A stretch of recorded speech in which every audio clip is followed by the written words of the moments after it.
Hey, this is Adrian, the CEO of Contact Mapping, and today I am going to show you how to install our Google Chrome extension for contact mapping, which is going to help you do a ton of great stuff from your computer to map your contacts more effectively. So the Chrome extension is part of our premium offering, and so if you are not yet using premium, you can go and check out more about that by going to contactmapping.com/premium, and you can try it out free for 7 days, and then it's $30 a month or $300 a year, so it's really affordable. But once you got that premium subscription in place, all you need to do is jump into your Chrome browser, and I'll show you how to do this. So we're going to go up here and we are going to go to contactmapping.com/Chrome, and when you go there, it is going to redirect you right to the spot in the Chrome web store where you can install the extension.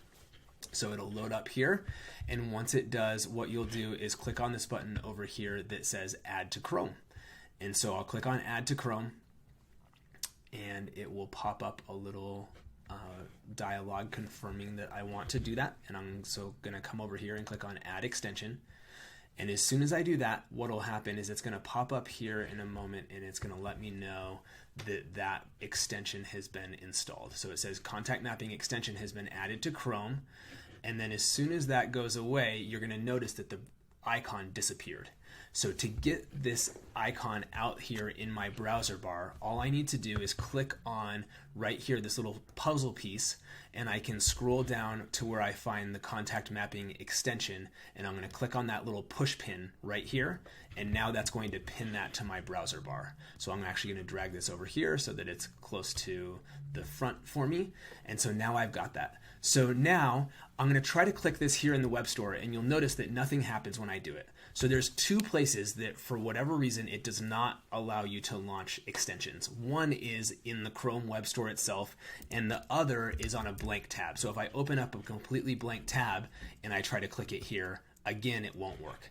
As long as I go to any website, whether it's Google or Facebook or anywhere else, as soon as I'm on any old web page, then I will be able to launch the Chrome extension. So here I am, I'm just on google.com, and now I'm going to click on the Chrome extension. And when I do that, it's going to pop up the Contact Mapping extension and prompt me this first time that I do this to log in with my Contact Mapping email and password. So all you're going to do is you're going to come in here, you're going to put in your Contact Mapping email and password and log in, and then in the next video I'll be showing you more about how to go about using your Contact Mapping Chrome extension. Thanks.